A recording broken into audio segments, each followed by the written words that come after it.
Yes.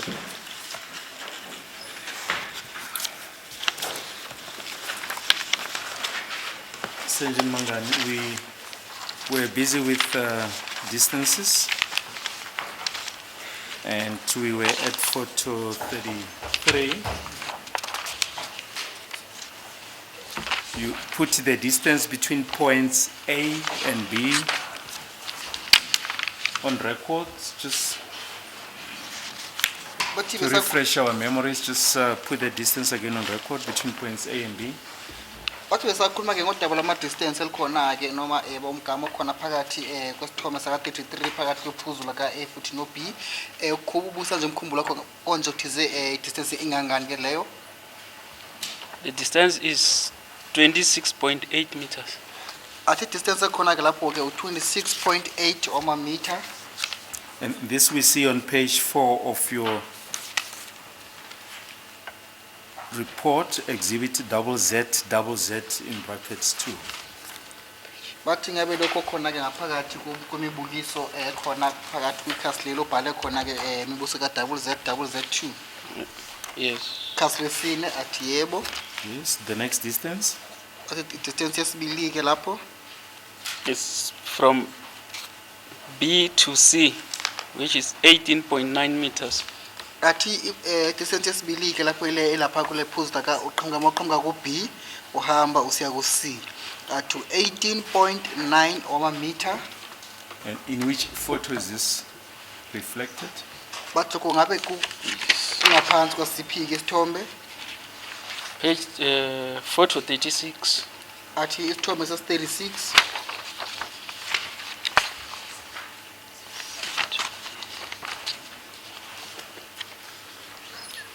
And just for the record, for record purposes, these two distances represent what, B and C? B, it represents the gate to EMPD precinct. C is gate of Phosphorus Fire Brigade.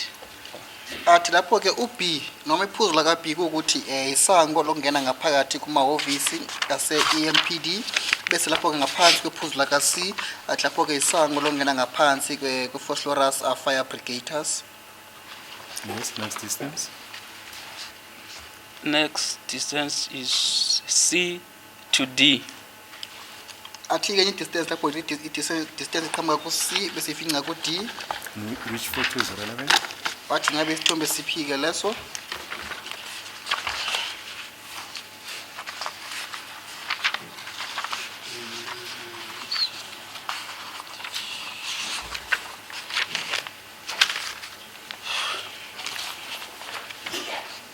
Just want to show photo 39.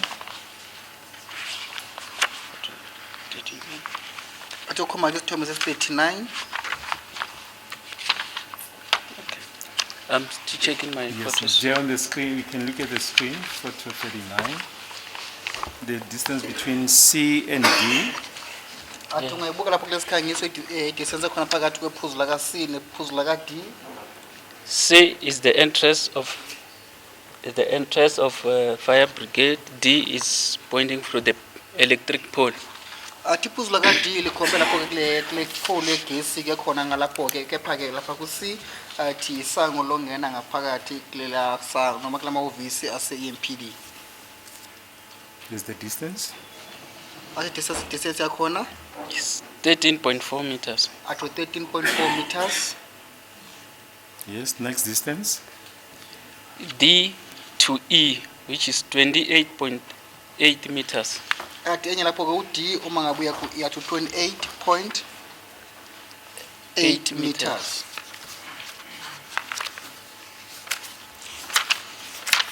And which photo is relevant here? Photo. So the distance. Photo 42, which was D and E. Athi isithombe ses 42 le kubona khona ke lamaphuzu abamakhe khona ke lingo E bese bamakha ngo D. Yes, next distance. Is E to F, which is 7.8 meters. athi enye elandelayo lapho-ke i-distance iqhamuka ku-E bese ifika ku-F athi 7.8 kwama-meters. Yes, and which photo is relevant? Athi ngabe yisiphi-ke isithombe esitshengisa lokho? Photo 45. Athi isithombe sesi-45.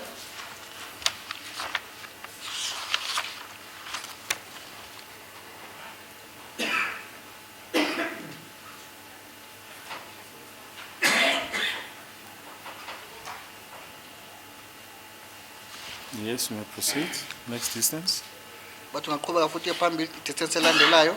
And maybe just mention every time what does E represent and what does F represent. Bathi ngabe u-E usho ini futhi no-F ngabe usho ini? E represent electric light pole next to the security gate. F is a security gate, or F is a security guard room. Where there is a security gate, is security guard room. Athi lapho ku-E usho khona-ke leli pole elide-ke logesi elikhanyisa lapho-ke duze nalendlu yabona ogada-ke lapho-ke. Athi futhi langala kule phuzu laka-F usho ukuthi khona-ke indlu ekhona-ke lapho-ke eMantshingilane. Yes, next distance. What distance elandelayo? F to G. Athi u-F to G distance elandelayo lapho-ke meyikhuluma. F security guard room. G is road to enter Phosphorus Fire Brigade and EMPD precinct. Athi lapho-ke kulo F iphuzu utshengisa khona-ke lapho-ke indlu ebuMantshingilane-ke kepha kungokusa lapha ku-G ukuthi umgwaqo-ke lapho ungena ngaphakathi wasePhosphorus noma osePhosphorus yebo uma uhamba usalapho i-Fire Brigade futhi nalapha kulamahhovisi we-EMPD. And the relevant photo. Photo 48. Bathi ithombe ngabe isithombe siphi-ke leso kade isithombe sesi-48.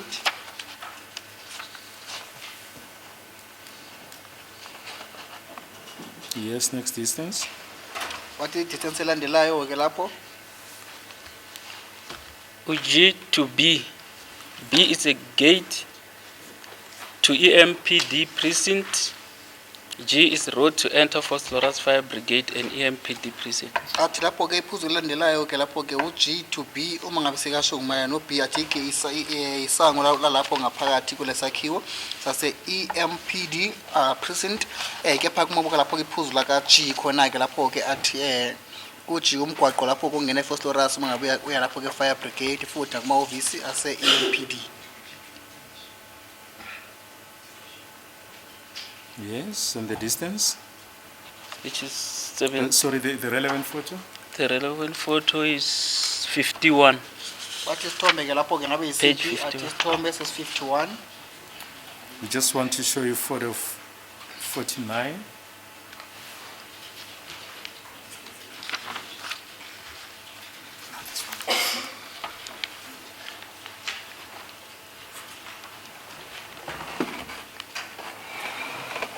Bacela ukutshengisa isithombe sesi-49-ke lapho.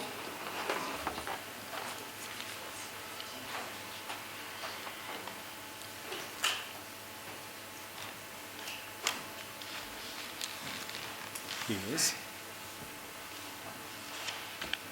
49. It shows when the measuring wheel is at 00, like it's never moved. It's at 00. Athi kutshengakala khona lapho iv isondo ade belisebenzisa for ukuthatha ama-measurement ke lapho-ke. Athi uma sesibuka ngaphakathi kwey'nombolo zakhona-ke kubhalwa ku-0 abaningi-ke lapho-ke kusho ukuthi lokho-ke isondo leli belingahambi kepha belimile endaweni eyodwa. Yes. Maybe use photo 51. Sorry. Yes. What is Thomas 51? 51, it shows B, entrance to EMPD gate, G, Breman Street. Athi lapho-ke kule sithombe sesi-51 kutshengakala khona-ke lapho-ke isango longena ngaphakathi kumahhovisi ase-EMPD precinct. Kepha kuma usubuka ngalapho ngaphansi kwephuzu laka-G athi litshengisa khona-ke umgwaqo wase-Birman. Yes, and the distance, just put that on record again. It's 79.3. Athi distance ekhona ke lapho ngabe babhaleni lapho ke athi babhale ukuthi 79,3 No, G, between G and H. bathi phakathi ko G no H. G,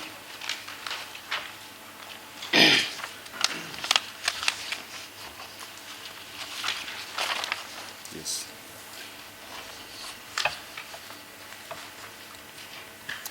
We can, yeah, G and H. Athi ngaphansi ko G and H distance ekhona ke lapho ke is 234.2 meters.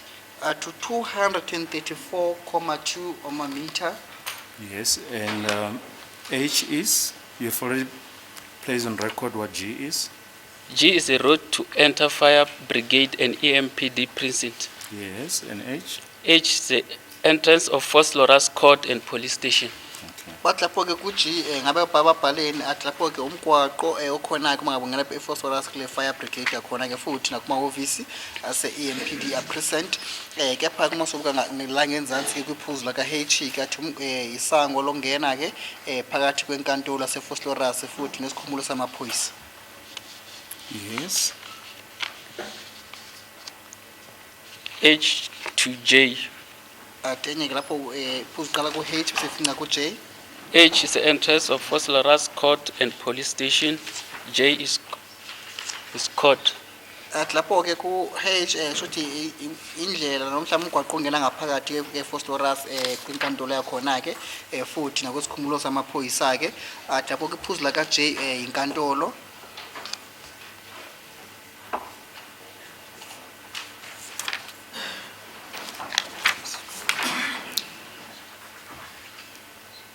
And which photos are relevant?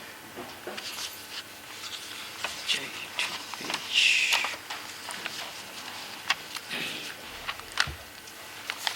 H is 55. To H isithombe ses 55. J is photo 61. Athi ke uJ ungaphansi kwesithombe saka 61. On the next page, page 55, you mentioned that on the 17th of July 2025 at 12:48, you photographed the scene at Birman Street. Is the date correct? The date? The date there is not correct. It's the 7th. The typing error is supposed to be the 4th. Athi lapho ke ekhona ke iphutha lenzakele ukuthi malana nalenkulumo kade beyikhuluma khona njalo ukuthi umnyaka 2025 bese ngenyanga yesikhombisa ke lapho ngelanga lesikhombisa ukuthi ngesikhathi sango 12:48 yena ke wahamba wasathathubula ke ithombe phakathi kwendawo yase noma kwendawo yaseBirman Street Phosphorus EMPD precinct athi cha lapho kwenzeke iphutha ke lapho kathi ilanga leli kumele ukuthi kube ilanga lesi4 ngenyanga kaJuly. Did you print photos of all the images that you took on the day, or are there certain images No, they are sitting of images. which you did not print photos of? Yes, I didn't print all of them. There are some which I didn't use to compile the album.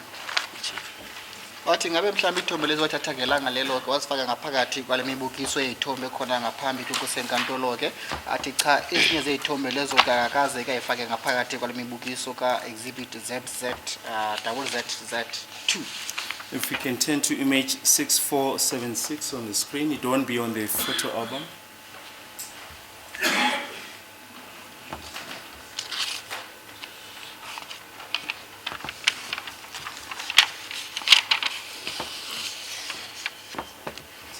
What does this represent? Wathi ungabuka isithombe lesi abasitshengisa sona kulesi khanyiso lesi wathi futhi asikho ngaphakathi kwemibukiso yezithombe ke kepha kuma ngabe ubuka isithombe lesi ngabe yini etshaka la kusona? Objection, my lord. We don't have a photo of 6476 in the photo album that was provided. Now the witness is requested to comment on a photo that Not in a photo album. We're being ambushed.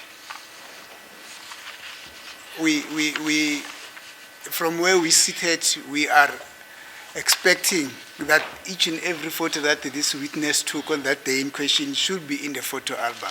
But if there are no photos that are not in the photo album, then we are being ambushed when this witness is being expected to comment on them. Because we might certainly have questions, we don't know how will we be phrasing those questions if they do not form part of the photo album, which photo album has already been admitted as evidence and as an exhibit before this court. That which this witness is now being expected to comment on, it's no evidence that is before court. Thank you. As a court, please, my lord, we just wanted to put a complete picture before court. And all of us were there. We have seen the place. I don't know if anyone can really say that they are ambushed because we were all there, but we will not pursue the matter any further. We just wanted to show the complete picture. So we can ignore that evidence. Yes, those images that are not contained in the photos, we're not going to Okay. pursue them any further. My lord, that is all the information that this witness can place on record. Yes. Thank you. Yeah. Mr. Manganyi, Yes. this is not a cross-examination per se, but just a clarification here and there. For starters, this was not a pointing out. This was an inspection in loco. Do you understand? Manje isicela ukuthi ke umail athi ukubuza ke imibuzo kepha ke ngeke akubuza ke imibuzo kepha kulodaba ngithanda ukuthi acele akutshela lona ngogcwele futhi kabanzi ke athi lo hlelo lolu bebengayile lapha yana kuthizeni umsolo ayokhomba ke kepha kade beyilapha ke mayana nodaba inspection in loco. I hear you. Athi Thank you. ngiyakuzwa. Am I correct to understand you that all the photos that are contained in this photo album that has been handed in as Fopul Z2 are photos that were taken on the same day on which this pointing out was held? Athi ngabe ukuthola kahle ukuthi ithombe lezi esikhona ngaphakathi kwalemibukiso ka Z2 shothi abo Fopul Z abo Z abawu4 lapho ke athi le thombe lezi ngabe bayithatha ngelanga leli kade belapho ke mayelana nodaba inspection in loco noma No, they were not taken on the same day. athi cha abakazi basathe ngelanga elilodwa ke. Then you got to give this court explanation which photos were taken when not photographed on that day. Athi ke lapho uzothukulekelela inkosi yenkantolo futhi nabo ke njengabameli ngabe iziphi ke ithombe bangakaze bayithathe ngelanga leli le inspection in loco. The photos which contained people on it, on the where I was supposed to photograph, they got people all over. Yes. I was not going to able to put the cones to mark to point where you, as my learned friend, you asked me to do, because you asked on that particular day that I must photograph what and what and what. After I came to you and asked, what must I do? Then you said you must photograph this and this and this. Then I saw that there's a lot of people for Sorry, the Mr. court to Manganyi, understand.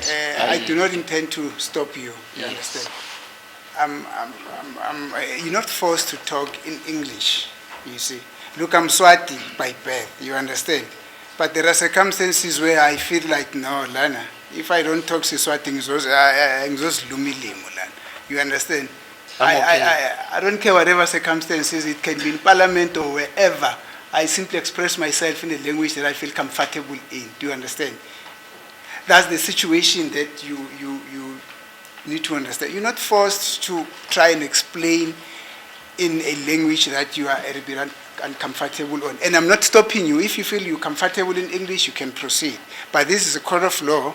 That's where you need, that's the freest place on earth that you can be free on. Do you understand?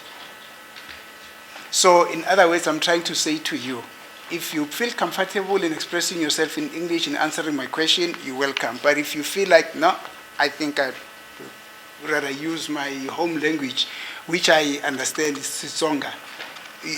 You can free to tell the court, now I want to talk in Sitsonga and then let that be interpreted. Do you understand?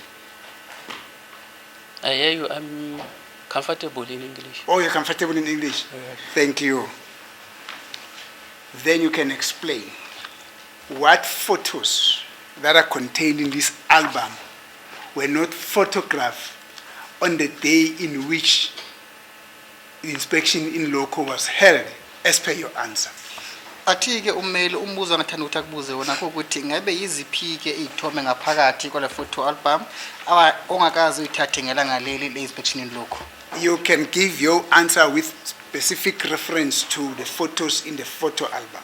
Athi uma ngabe uphendula-ke lapho-ke ungaphendula phecelezi ngokuthi usitshele ukuthi isithombe lesi nalesi nalesiya. You can start, Mr. Mangai. If the court can allow me to have a chance to sit down and check which photo, then I can do that. Athi uma inkosi enkantolo ngakuphandle isikhathi esanele ukuthi ngihlale phansi ngibuke-ke ithombe lezi ngokugcwele futhi ngokujulile-ke athi ngakhona ukuthi nginilekelele-ke kulolo daba lolo. As it please the court, my lord, that's a request from the witness. I'm in no position to say yes or no, my lord. Yes, let's see. Thank you, my lord. The court says no, you can proceed to do that. You can take time and go through the photos. Inkosi enkantolo yakuvumela ukuthi ungathatha isikhathi sakho-ke esanele sokuthi uwenze le nto ofisa ukuthi uyenzeke.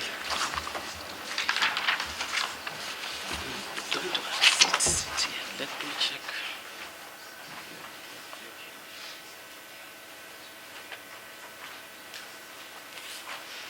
Let me use this one.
Thank you, Ms. Maganye. Are you now in a position to assist the court? Yes, I am. Uyabonga-ke ummeli. Uyabuza ukuthi ngabe mhlawumbe sokulungele yini ukuthi zongalekelela inkantolo athi yebo sengikulungele. Yes, you can. This album consists of photos from photo number 1 to photo number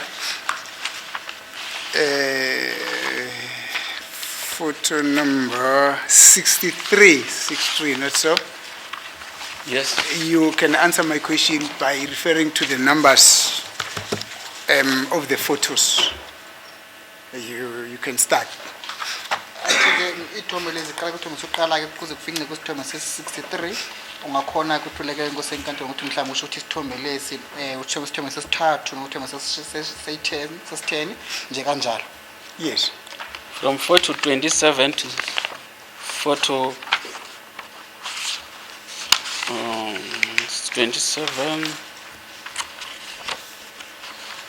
to 4 to 63. They were taken when there's no people, it was clear. Athi xa kuthome sesi-27 kuze kufike kusithombe sokugcina-ke so-63 athi basithathele kade ngekho khona-ke abantu futhi kade cace ebhange ngesikhathi ngelanga leli kade athobela-ke iy'thombe lezi ngaso. When were these photos taken? Abathatha nini-ke iy'thombe lezi?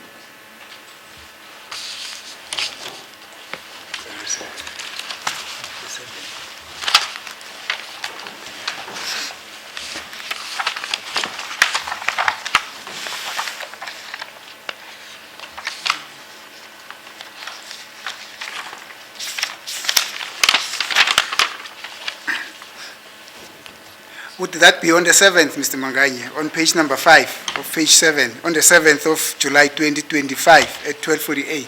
No, on the 5th. I took them on the 5th. I make notes for it when I go and take. Athi ngabe iy'thombe lezi bathatha ngelanga lange-7 zakaJulayi ngonyaka 2025 ngo-12:38 athi cha 12:48 athi cha sinjalo-ke iy'thombe lezi zathathwa-ke lapho ngelanga lange-5 ngenyanga kaJulayi ngonyaka 2025 athi njalo uma senza umsebenzi wakhe-ke na uvame ukuthi abhale phansi-ke ama-notes. Thank you. When you went to the scene to take these photos, who accompanied you? Bathi ngesikhathi esadoya lapho kule ndawo esigameko ukuthi athe iy'thombe lezi ngabe ngubani umuntu oda kuphilekeza. I went to First Loras police station and asked for escort, and I was given warrant officer Ndlovu to be with me when I was doing all this. Athi wahamba waya kwisikhumulo samaphoyisa sase-Fostoras wacela ukuthi atholeke usizo mhlawumbe abantu abazomlekelela-ke lapho-ke athi ngesikhathi lapho ngaphansi kwesikhumulo sase-Fostoras police station bamnika-ke lapho-ke mhlawumbe baphelekezwa-ke lapho-ke warrant officer Ndlovu. Thank you. Would then this explanation explain the reason why none of the photos that are compiled in this photo album indicate Brigadier Gininda showing the place where he pointed out to be the place where he parked his vehicle at the Fostoras police station? Bathi ngabe isathu leso ukuthi if iy'thombe lezi ezikhonakala ngaphansi kwembuthiza akukho la kuvela khona uBrigadier Gininda akutshengisa la kade amise khona-ke imoto yakhe phambi kwesikhumulo samaphoyisa sase-Fostoras. Not so. Brigadier Gininda, I don't know him, he didn't point, and no one came to me to say I'm Brigadier Gininda pointing somewhere. Athi uBrigadier Gininda akamazi futhi akunamuntu ozeke yena-ke wazazisa njengokuthi yena-ke uBrigadier Gininda futhi amsiza kuthizeni kuyakhombe kuphi nakuphi. Yeah, no, Brigadier Gininda was there on the 4th. He's the one who took us to the police station with the court. When I say the court, it means everybody that was there. The court, the security personnel, the court, the security personnel, the prosecution, the defense, and the accused. Yeah, they were there. So he pointed certain points at the police station. Or he showed certain points at the police station. But in your photo album, that information is not there. Would then explain, that is explained by the fact that these other photos were not photos that were photographed on the day on which this pointing out was held, not so. Bathi ngelanga lange-4 kunyaka kaNtulukazi kumnyaka esikuwona-ke ukhumbule khona njalo ukuthi inkosi enkantolo abameli team labashushisi futhi nabasolwa-ke futhi nabantu kade bekhona baphelekezake inkantolo yonkana begadile lapho thizeni kube nokuphepha-ke kade bekhona-ke ngelanga lange-4 lapho-ke ngesikhathi esade ubaba uBrigadier Gininda bekenza lezi zinto lezi ade azenza mhlawumbe lokukhomba kade akwenza-ke ngelanga lange-4 etshengisa bona-ke mayelana nodaba lwamaphuzu athizeni ngelanga leli athi yena-ke kade akhona-ke ahlangane nomsola wokuqala lapho-ke ngaphambi kwesikhumulo samaphoyisa sase-Fostoras. Bathi manje ngabe lokho kusho khona-ke sasokuthi kungakho yena-ke engavelile kule y'thombe lezi lezi wona owathatha ngelanga lelanga lange-4. All the photos I took on the 4th, some of them I put in the photos. There's nowhere Brigadier Gininda is pointing to me. I don't recall him pointing to me. Sorry, for progress sake. Gininda was in camouflage uniform. Even I couldn't recognize him at first. And when I had to speak to him, he had to take off his mask. But he was there. I've made my notes, which I'll read into the record. Inkosi enkantolo yasho ukuthi yaxolisa ke lapho ke singamoshiki isikhathi esinye futhi athi uba uBrigadier Gininda noma umnumzana uBrigadier Gininda kathi akhona ke lapho ke futhi egqoke ingubo zekhaza zami abayibiza ukuthi camouflage athi inkosi enkantolo bekangazi ukuthi uyena ke lo muntu leyo uBrigadier Gininda waze wafika isikhathi ukuthi uBrigadier Gininda akhiphe ke imask yakhe bese kulambo nekhona ukuthi uyena ke futhi athi inkosi enkantolo inama notes ewabhalile phansi ukuthi wafunde. So let me put it this way. It is immaterial whether you know or you knew Brigadier Gininda or not. But there's a person when we were at the police station, the same person that is described by the court, who was wearing a camouflaged uniform and a mask on his face. He pointed certain points there at the police station. Those photos, you did not take photos with regard to those points which he pointed out. Bathi khona ke uBrigadier Gininda bekakhona ngelanga leli inspection lokho futhi egqoke ke ingubo zesiphoyisa ze camouflage ke athi lapho ke kusikhumula samaphoyisa noma lapho esikhumula sezesiphoyisa ke khona la kade akhomba khona ke kepha wena azikho ithombe othathile manje odabalulo kade alikhomba lapho ke akusenjalo. I didn't take photos for where someone didn't point to me. I took photos where I was pointed to. Athi akaza thatha ithombe la kade bengamtshengisi khona ke kepha thatha ithombe la kade atshengiswa khona ke umuntu. Or in other words, your explanation is, at the first scene, you were requested to take photos because there was a request, but when you went to the police station, nobody requested you to take photos. Yes, I was told to take photos at the first place. At the second place, no one said take photos of specific. Yeah, I just took for the building because I was told to take for that surrounding, and I took. Okay. Athi lapho ke indawo yokuqala wathatha ke ithombe ngoba kade ajile ukuthi kumele ukuthi athubuleke ithombe lapho ke athi kepha ke mana nephuzu lodaba lwesibili mana nodaba lwendawo yesibili ke lapho ke athi akunalabo abantu bamtshela khona ukuthi kumele ukuthi athubuleke ithombe zale ndawo mana phecelezi nezinto lezi kade beyitshengiswa nokho kade zikhonjwa ke lapho ke athi kepha wathatha ke lapho ke ithombe salability lonkana. Thank you. That is an innocent explanation. I understand it.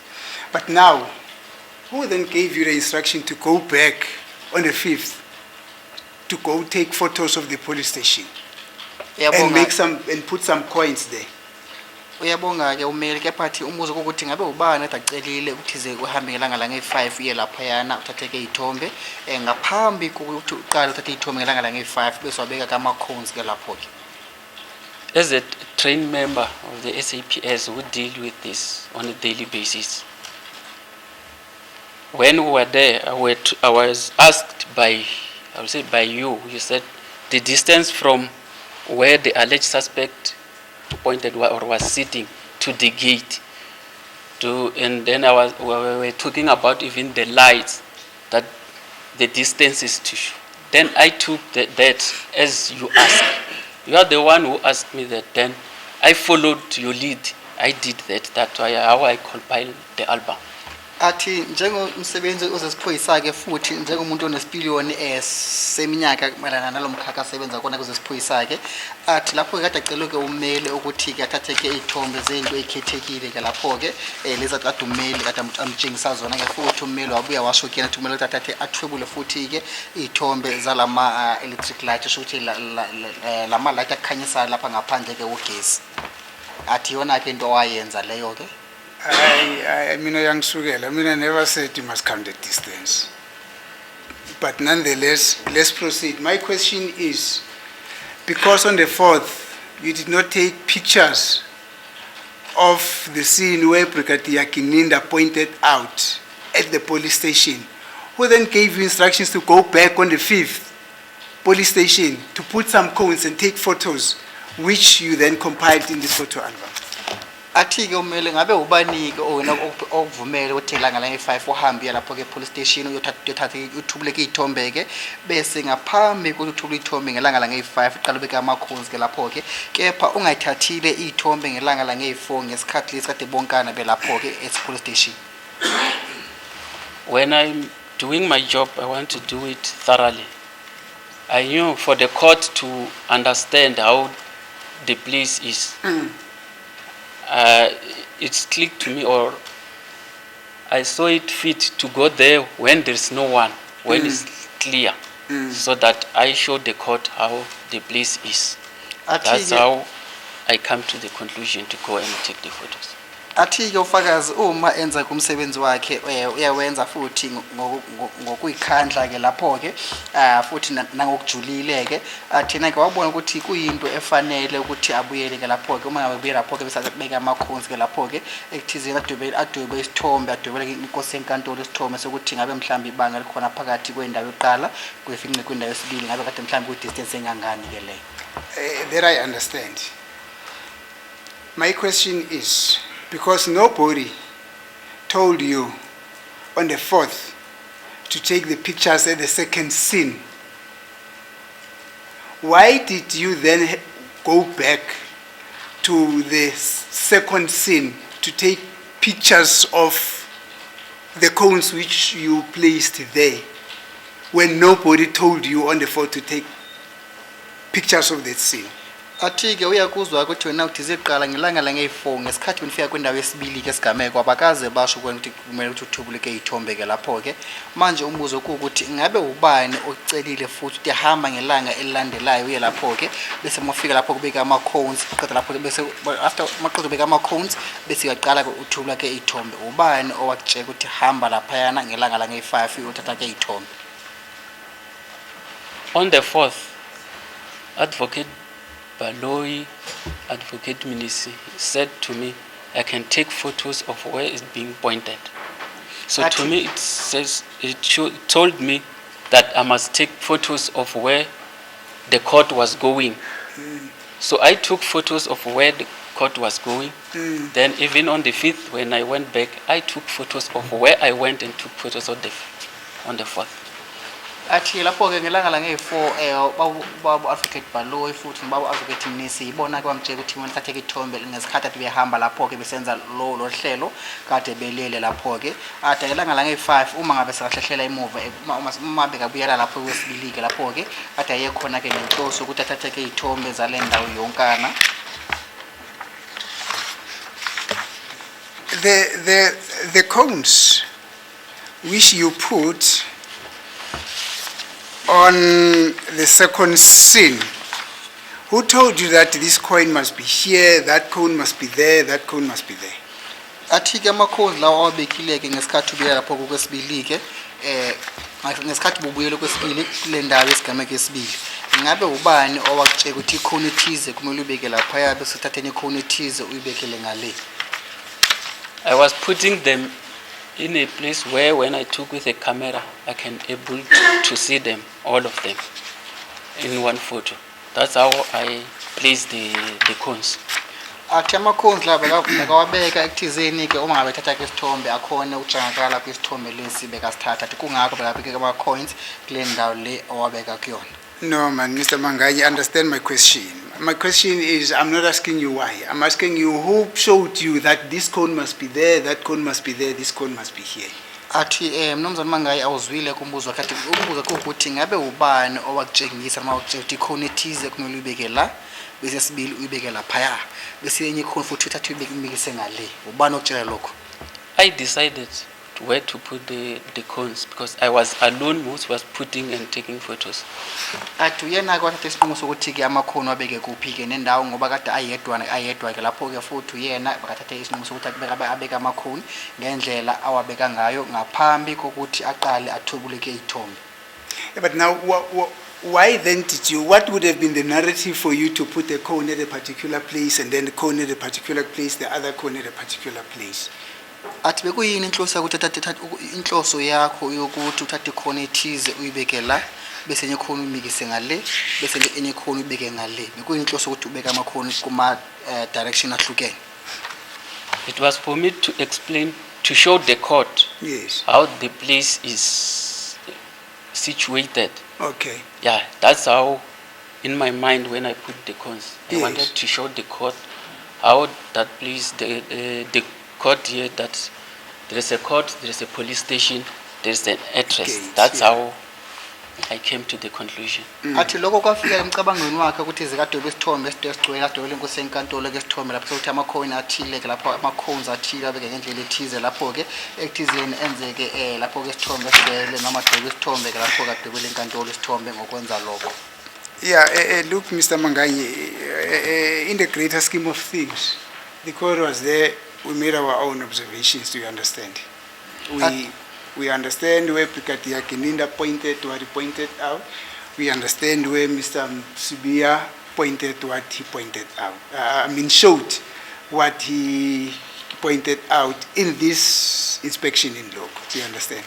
Athi ngokugcwele nje mnumzana ukuthi uyazi ukuthi bona kade beyile lapho ke futhi nenkantolo kade khona lapho futhi nomnumzana usibiye kade khona lapho ke athi futhi uyazi ukuthi umsolo oqala yini lebe kayikhomba futhi bekakhomba kuphike nendawo bese no Brigadier Kininda yini lebe kayikhomba futhi akhomba kuphike nendawo. Do you understand? Yakuzwisisa yini lokho? I hear you. I don't know if Brigadier Kininda was there because no one pointed to me that this is Brigadier Kininda. I don't know him. Athi yebo ngiyakuzwa kepha ke akunamuntu owamtshela ukuthi nawo Brigadier Kininda noma ngakaze atshengisa ukuthi nawo ke umnumzana uBrigadier Kininda. Yeah, well, that is not a big thing. Now, page photo 30 and 31.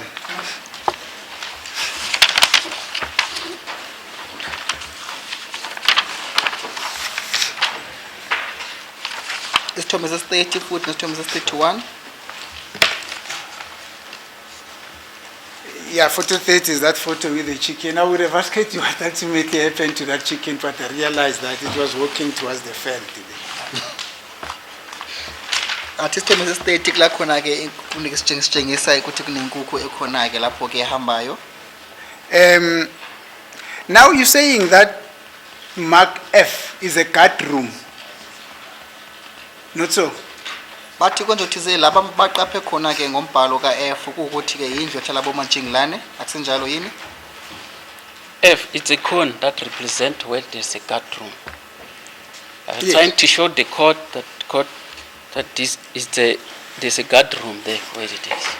Athi khona ke ikhona khona ke laphuzule kaF kepha ke ikhona leyo tshengisa ukuthi khona ke indlu boMantshingilane eseduze nalesango lelana athi kungakho wabeka waqapha ukuthi ku F lapho.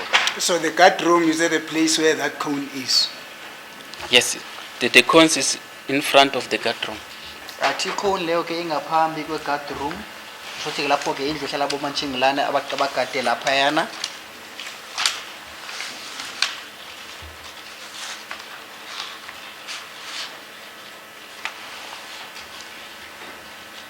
Icon, Mr. Manganyi. Where's the guard room there at that cone? Where that F letter is pointing at that cone? At that cone, where is the guard room there? Unless maybe I'm a little bit, but I'm sure I'm not. I don't suffer from any eye challenges. Where's the guard room there? Athi ke umele mnumzana Mangayi cela ukuthi silekelele usho ukuthi ngabe ikuphi yini indlu ehlala boMantshingilane lapho ke kule phuzu la kaF. On photo 31, if you look, Athi kwisithombe sesi-31 uma ngabe if you ubheka look to your left, esandleni sakho sobunxele there's a guard room there. athi khona ke indlu ehlala boMantshingilane ke lapho.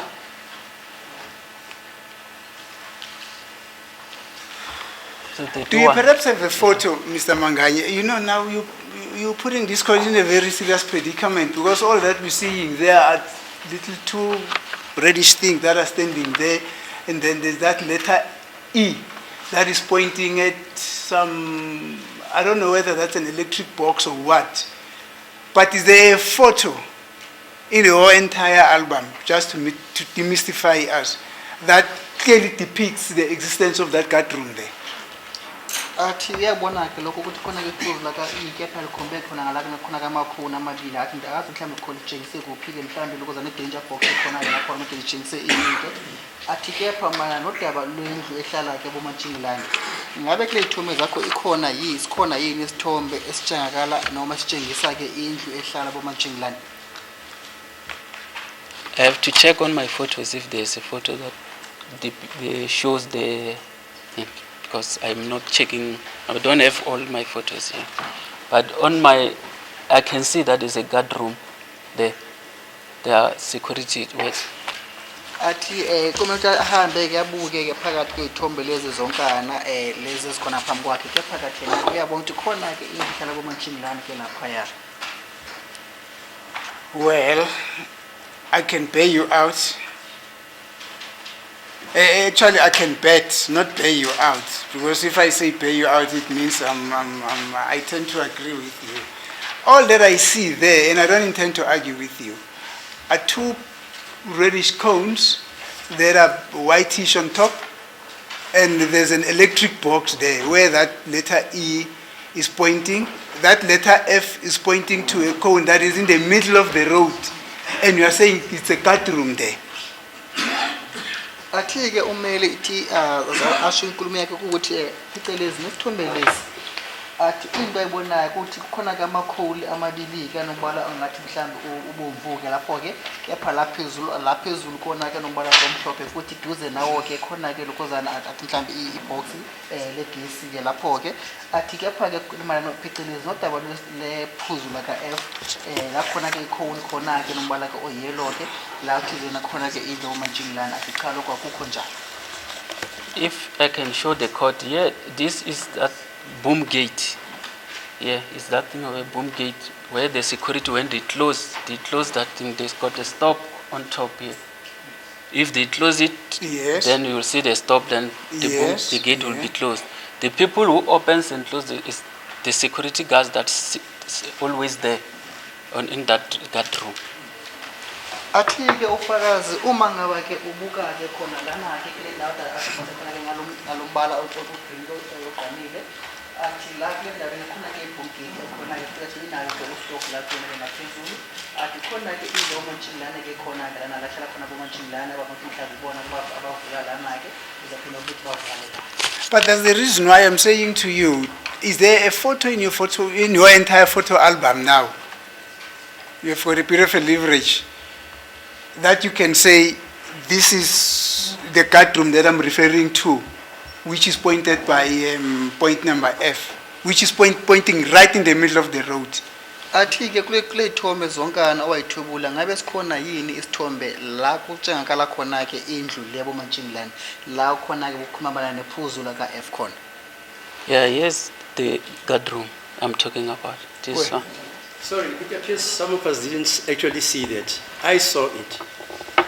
When we went there, when we were from where Mr. Nubin, Sibia, originally told us this is where I was assaulted. Then we came out, and when we accessed that road, there were police manning it there. They actually opened the boom for us to pass through. It was manned.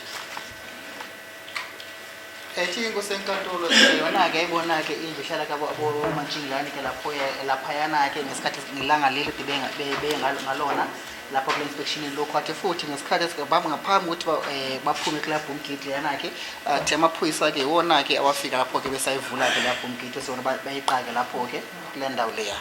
This guard room photo, that I find it very difficult to decipher from that photo of yours. When was it photographed? This photo, when was it taken? Bathi isithombe lesi ke uthi khona ke indlela ehlala bomatshingilane ngabe basithubula ngaliphi ke ilanga noma sifathathwa ngaziliphi ilanga isithombe lesi. All the photos which contains the cones, the yellow cones which I took them on the 5th. Athi zonkana ithombe la kutshengakala khona ke ekhoni enombala ke eyellow ke athi ithombe lezi ke uthatha ngelanga la nge5. Now, when you took this photo, what was happening as a description of the relevance of this photo here? what was the relevance of this photo, the description of what was happening here? bathi ngelanga leli seke ithombe lezi ngelanga la nge-5 ngabe yini inhloso mhlambe imbangela ukugcina uthatha ithombe lezi mhlambe iyinto yakuphuqa uthatha ithombe lezi ngelanga lelo No, I mean, description yakhona I'm sorry.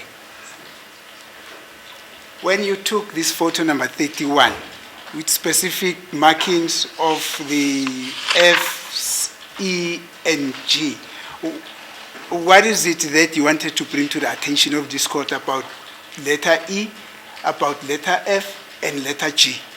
athi ngelanga leli bolaphayana uthatha ke ithombe lesi ke ngabe kade kuyini inhloso mhlambe into ofuna ukuthi uthi udwebe ubese isithombe osidwebela inkosi yenkantolo phecelezi nodaba lokuthi wena la kukhona la uqaphe khona ke mhlambe uqapha ngo D waqapha ngo F waqapha ngo E waqapha ngo G bokade ukwenzelani lokho Is to explain to the court how the place looks and what is the surrounding, how it looks, what is there at the area. I was explaining to the court to understand what is there at the area. athi bekuthi achazele inkantolo atshele inkosi yenkantolo ukuthi ngabe kade kuyini bekhona ke lapho ke kuleya ndawo leya Did somebody, Mr. Manganye, on the 4th, when the court was there, did you ever notice somebody from amongst the court personnel who went there and started to say something about that situation, about what we've depicted in that photo there? athi ngelanga la nge-4 ngesikhathi ngabe kukhona yini umuntu wamuzi eqhamuka la enkantolo ekhuluma phecelezi nalokho okujangala kule sithombe lesi Yes, Who is athi that? yebo ubani ke loyo Advocate Baloy is the one who said to me I must take photos of there and photos on the road with where it's written, it's on photo, it's written Metro Police, but I was told by Advocate Baloy to take those photos. That's why I took them. athi yebo lapho kwatshelwa advocate balo ukuthi athathe ke ithombe lezi ke esijangala khona lapho ke athi futhi khona ke sinye isithombe uma ngabe zijobele inkulumo yakhe ke lathi khona ke board elibhale ukuthi Metro Police lapho ke athi advocate balo awamtshela ukuthi kumele athathe ithombe lezo He told you on the 4th, and then you came back on the following day. wakutshela ngelanga la nge-4 bese nobuya lapha ngelanga elilandelayo On that particular day, there were people all over. There was no way I was going to show the court how it is. I took the photo that day. Then, because there was people on it, for the court to understand the place, I went when it is clean. The photos which I put is the one that I went when it's clean, when there's no people around. There were few, those who were crossing. athi-ke ufakazi ngelanga la nge-4 zikhona ke ithombe awayithatha ke laphayana kule ndawo inspectionini lokho ke athi kepha kule ithombe lezo kade kujangala khona ke abantu abaningi kepha ke ngesikhathi bekabuyela okwesibili ngelanga elilandelayo ke lapho ke kade kungenabantu futhi kade kukhanyile futhi cacabha ngesikhathi lesi bekathatha ke ithombe lesi Yeah, you see, Mr. Manganye, I will not ask you why some photos were able to take in the presence of other people when there was a large crowd of people that gathered there and others were not able to take. So, with specific regard to photo number 31, it was a little discussion between yourself and Advocate Baloyi where he said to you, take also that picture there. athi phecelezi uma sikhuluma phecelezi ngodaba lwesithombe sesi-31 usuthi wasithatha ngemuva kokuthi u-advocate baloyi uyena wasokwenza ukuthi kwamele ukuthi uthathe isithombe saleya ndawo I took photos where I was told to take and make an album of it. athi yena kofakaza othathe ithombe malana ngemuva kwenkulumo kade ayitshelwa ukuthi kwamele ukuthi athathe ke ithombe lezo ke bese uyabuya ke wenza i-photo album Advocate Baloyi says to you, when you had a discussion, both of you, also take a picture there. Is that what happened? bathi usukuthi ngesikhathi bokhulumisana angizwa bathi usuthi ngesikhathi bokhulumisana no-advocate baloyi ngabe uyena othi kwekomele ukuthi uthathe isithombe salaphayana No, when we were when we were there was everyone we were walking. Then he said he needs photos of this place while we were walking, even the fence walking towards the court. While we were that side of the court and the police station. Even the court asked the height and how it's situated. I I'm talking took about those that photos. picture, man. Let's confine yourself to that picture. Confine yourself to that picture. My question is very simple. It was a little discussion between yourself and Advocate Baloyi, where he said to you, take also a picture of this boom gate and the house guard, which is not even visible at the scene. Is that what happened? athi khohlwa-ke ngokuthi umtshele-ke incazelo eningi futhi ejulile athi ula ukhuluma phecelezi ke sithombe lesi saka-31 athi kule sithombe lesi usho ukuthi u-Advocate Baloyi owasho kuwena ukuthi kwamele ukuthi uthathe isithombe saleya boom gate athi khona-ke laphayana noma akusinjalo. No, there was a lot of people. We were working with a lot of people. athi kade khona-ke abantu abaningi futhi besihamba nabantu abaningi. Aibo.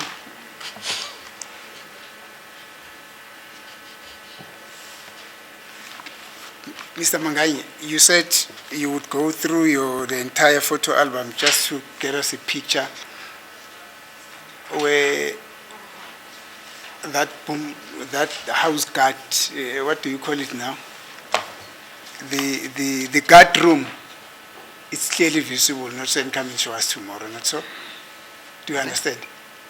I'm saying he just said he would love to go through his entire pictures, a lot of pictures, where he would want to go and identify a picture that will plainly and visibly show that the guard room there. Because I've got difficulty in deciphering what is it that is a guard room in photo number 31 there. Do you understand? athi konje uthize uma ngabe ungathola isikhathi esanele sokuthi ubukeke izithombe zakho zonkana lezi kula ungabuya futhi usho khona-ke ukuthi nasi isithombe la kutshengakala khona-ke i-guard room kusona-ke wathi akusinjalo yini lokhu kushilo ngoba athi umele kuthola kunzima ukuthi avumelane nenkulumo le wena uyishoyo malana nophecelezi nodaba lolu lendlu ehlala khona-ke abomantshingilane uyibiza ukuthi wona-ke i-guard room ngelimi lesingisi. If it's there in my photos, I will find it, then I can show. Because I don't know in which angle I have that guard room and in which angle. But if it's there, I can find it.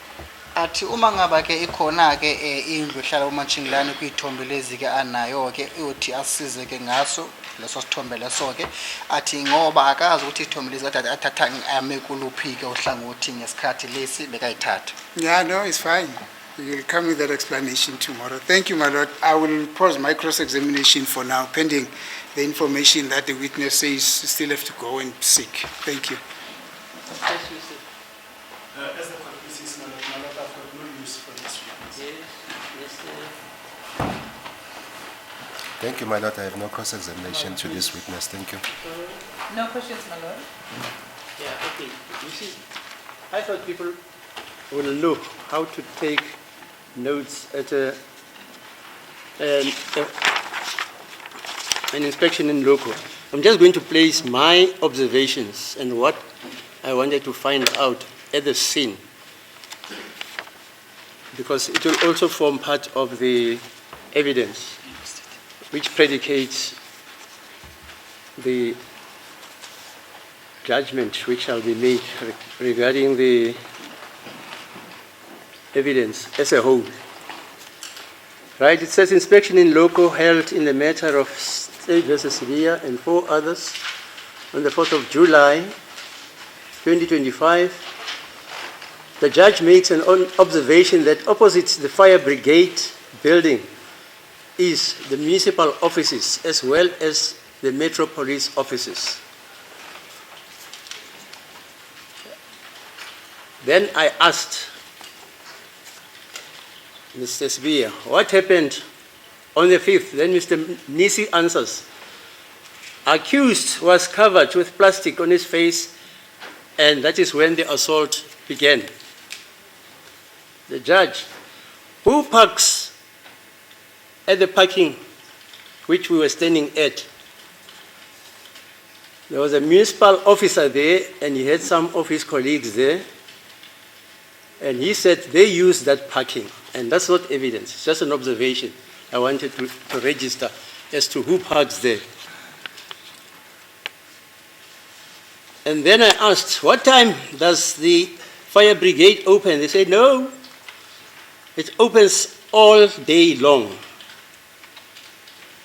And then I wanted to know these offices on which we are standing next to, who and what do they house? Then one of the officers there says the municipal offices are shared with the EMPD. And I wanted them to show me the extent of the sharing. They pointed out.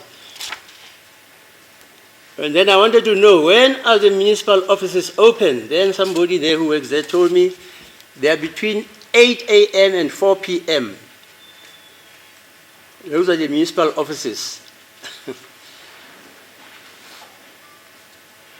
Then the accused, Mr. Sibiya, came on and said, on Tuesday, I was made to sit on the floor and I was handcuffed. And this was on June the 30th, 2020. Geninda walked towards me and later moved away with the other officials to the car to hold a meeting. There were about 7 cars. Then I asked Mr. Sibiya, what place is this? Then he says, we know it as Masipala, Tamaspala. Then Mr. Mnisi asked his client, are you familiar with this place? Then Mr. Sibiya said, I am familiar, but I have never entered the building before that day when he was assaulted. Then Mr. Mnisi remarked that one of the co-accused, to his client rather, and he said to him, didn't you say through me that you were taken to a secluded area? And then why do you say that place is secluded? Then his client answers, when I was assaulted, people could not see when I was being assaulted. Mr. Mnisi, anything to add? His client, no. Mr. Mnisi, who assaulted you? Accused. That is Mr. Sibiya. Traffic officers, about 5 of them. I could recognize them if I see them, and they were joined in the assault by more Metro Police officers. Mr. Mnisi, how many officers assaulted you on the 30th? Mr. Sibiya, I would not be able to say because my face was covered. Mr. Mnisi, were you not asking for the exact, I was not asking for the exact number, but I just wanted an estimate. Mr. Sibiya, well, it was on the 30th, there were plus minus 14.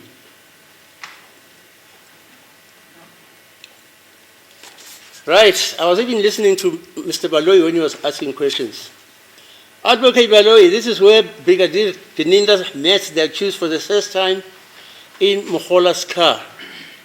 Then Geninda was there and he points that area and he says, Geninda, I drove and parked in front of the pedestrian entrance. I used the pedestrian entrance to enter the police station to meet the accused and his staff. Then I asked, where is the magistrate court, the police station, and the office? You say you visited earlier. Then he said, Geninda, they have their own entrances, and they are all standalone buildings, separated from each other. Then I made a remark that the court observes that the magistrate's court and the police station are divided by a large wall. I then asked Geninda, how does one access the court building? Then Geninda answers, there are 2 separate entrances from the police station, one for the pedestrian, another one for motor vehicles. Then Mr. Baloyi intercedes. He emphasized that there are outside lights around the court building as well as around the police station. And I can tell Mr. Mnisi what he said. They struck his shoulders and looked around. Maybe today there are no police lights. You remember saying that? Hello? You remember? I never said, maybe today there are no police lights, my lord. No, the light on top of the building. No, I said. Okay, fine. Fine. Thank you. Then Advocate Baloyi, okay, then the judge asks, how many cars did you arrive in? Then Ginanda says, on that day, he came alone in his car.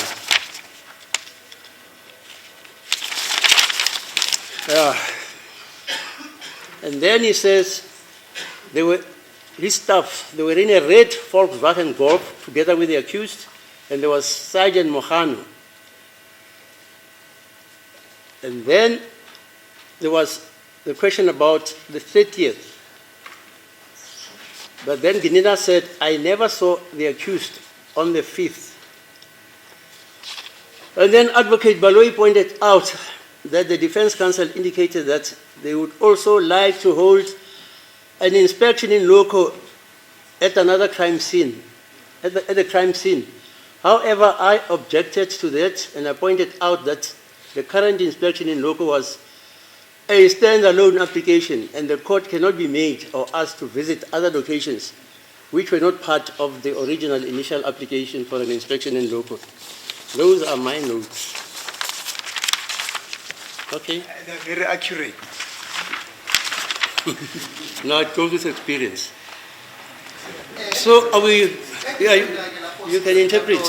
mayelana nodaba lolu lwe-inspection lokho lecala leli esingalo la ngaphambi kusenkantolo case number yakhona CC 67/2020 bathi lokho kwenzeka ngelanga lange-4 zenyanga kaJulayi ngomnyaka ka-2025 la khona-ke inkosi yenkantolo ibhalile mayelana nodaba lolu yona-ke elibonile mathupha ngelanga le-DC lapho ku-inspection lokho-ke athi mayelana nodaba lokuqala ijaji kade noma inkosi yenkantolo kade ikhuluma ngalo noma mhlawumbe into ayekade ayibonile lapho-ke kuwukuthi duze nale ndawo e-fire brigade kukuthi khona kamahhovisi kamasipala kade akhona-ke lapho-ke futhi namahhovisi ama-metropolis kade akhona-ke lapho-ke bese inkosi yenkantolo yabuza khona nje ukuthi ngabe yini eyenzeka-ke ngelanga lange-5-ke lapho-ke bese u-advocate Mnisi wabuya waphinda khona njalo washo ukuthi umsola ngesikhathi kade lapho-ke kade ambozwe ngoplastic yena-ke lakuyena-ke ebusweni-ke bese ngemuva kwalokho bese washaywa-ke lapho-ke bese inkosi yenkantolo yabuya futhi yabuza ukuthi ngabe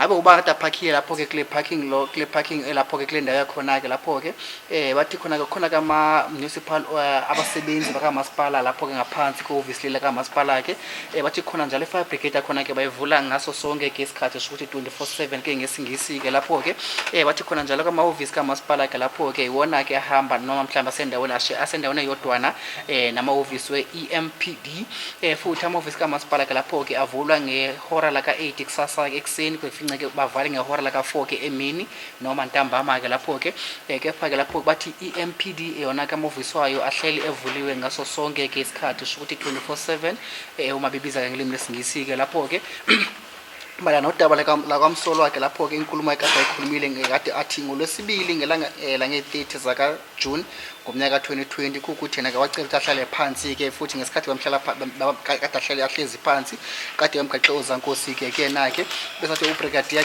ogcina indawo yena-ke oweza-ke yena-ke mathupha bese ngemuva kwalokho-ke wahamba wayakho kwabanye wezesiphoyisa ade beseceleni lapho-ke bekhuluma khona-ke kukhulumisana khona-ke nabanye-ke lapho-ke athi-ke umsolo oqala kade khona-ke imoto ade zizikhombisa-ke laphayana-ke manje inkosi yenkantolo yabuya yabuza ukuthi ngabe yini igama lendawo noma ikophika indawo yakhona-ke wathi-ke umsolo oqala indawo yakhona bayazi njengokuthi-ke amabhilidi kamasipala-ke lapho-ke bese athi u-advocate Mnisi wabuza ukuthi ngabe mhlawumbe yindawo oyijwayele lena noma yini-ke athi umsolo oqala yebo ngijwayele kepha ngikaze ngangena ngaphakathi kula mabhilidi rana ngaphambi kwelanga leli ade ahamba nabezesiphoyisa-ke abangena lapho-ke bese wathi u-advocate Mnisi-ke yena-ke inkulumo yakhulunywa-ke umsolo oqala emtshela yona-ke kukuthi yena-ke wathathwa-ke kwindawo-ke engayijwayele noma kwindawo engajwayelekile futhi kade athi kungani bewasho njalo-ke ukuthi indawo engajwayelekile athi yena-ke wathathwa wamiswa kule ndawo lena-ke kade angayazi-ke futhi kade abantu bengekhe bambone-ke uma ngabe kade akuyona futhi eshayelwa kuyona-ke manje wabuza u-advocate Mnisi ngabe mhlawumbe kukhona yini ongafisa ukuthi ukujobelele lapho-ke kule nkulumo yakho-ke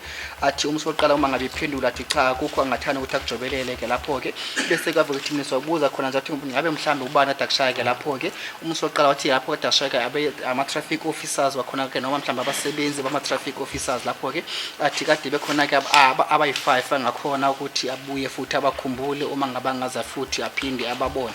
Athi nalabo kade belabo bejoyinwe noma mhlawumbe kade bengeziwe abanye bezesiphoyisa se-Metropolis-ke lapho-ke athi u-Advocate Mnisi ngabe mhlawumbe bangaki-ke amaphoyisa akushaya ngelanga lange-30 athi yena-ke ngekho akhona ukusho ngoba kade bemboze ubuso bakhe mhlawumbe evale ubuso bakhe engakhona ukubona ukuthi ngabobani futhi abangaki abamshaya-ke lapho-ke bese u-Advocate Mnisi athi lapho kakhuluma ukuthi ngenamba-ke egcwele mhlawumbe ngenamba enesiqiniseko ngayo kepha kuma ngaqagela ngabe mhlawumbe ngokuyibalo awungaki amaphoyisa-ke akade amshaya lapho-ke athi yena-ke umsolo oqala mhlawumbe singathi sithi mhlawumbe amaphoyisa awu-14 noma amaphoyisa-ke awu-15 athi lokhu kwenzeka ngelanga lange-30 zaka-June bese u-Advocate Mnisi wabuza ukuthi manje ngelanga lange-30 ngabe yini enzeka lapho-ke athi ngelanga lange-5 zaka-June ngelanga lange-5-ke lapho-ke angathi ade kwamaphoyisa-ke ayishumi kade amshaya-ke lapho-ke uma ngabe sekuyabala ngokuyibalo mhlawumbe iqagela-ke lapho-ke phecelezi nenkulumo yakhulunywa u-Advocate Baloyi ngesikhathi ade belapho-ke police station-ke lapho-ke u-Advocate Baloyi washo njalo ukuthi kula khona kumsolo oqala wahlangana khona-ke okokuqala ngesikhathi bekahlangana khona-ke noSergeant noBrigadier Gininda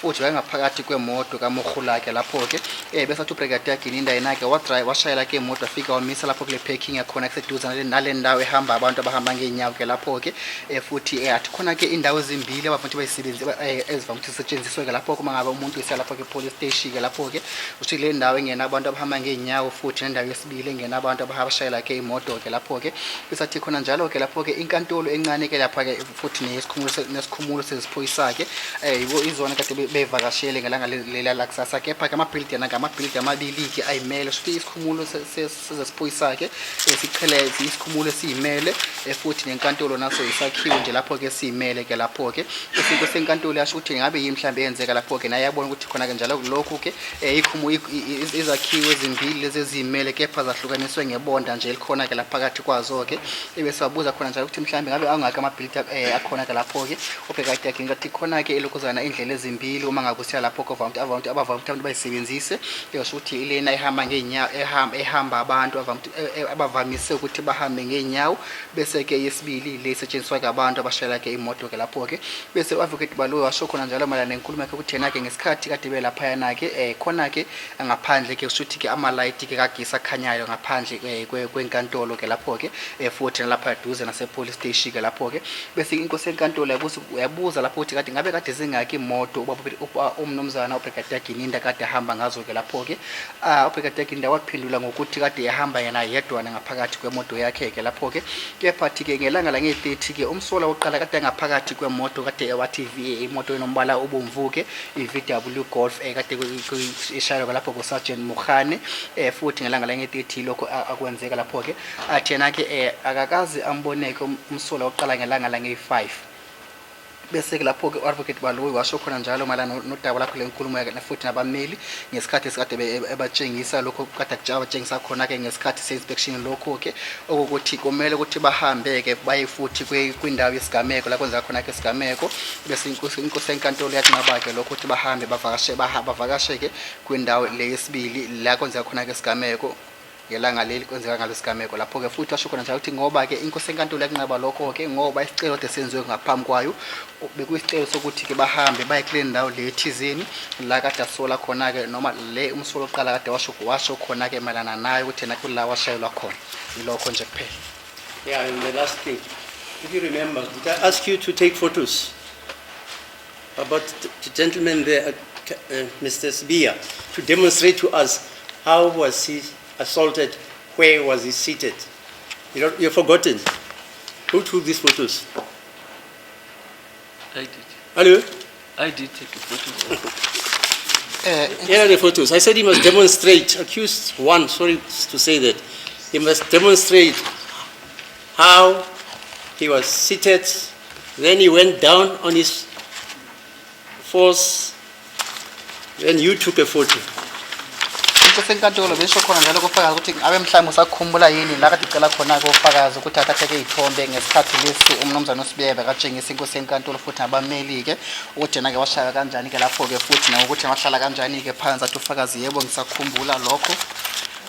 And also Mr. Sibiya demonstrated that on that day your legs were not cuffed, and you actually showed me They were next to each other, your legs.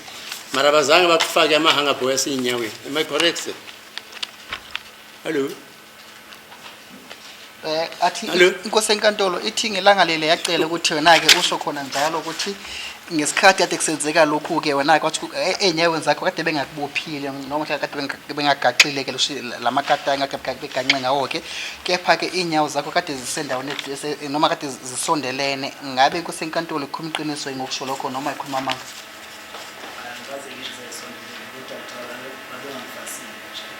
I never said that my foot, they were next to each other. However, I was not cuffed on that day. How did I know that you were not cuffed? Because I was not there on the 30th of May. Okay, those are my notes. So, are we sitting tomorrow again? Indeed, my lord. What's your time now? It's 3:20.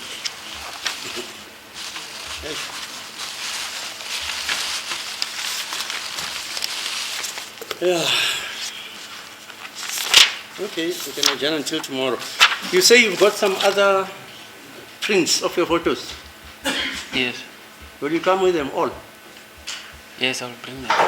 Okay, we can adjourn then. So we are sasa ke bafowethu ngoba bafakazi khona ke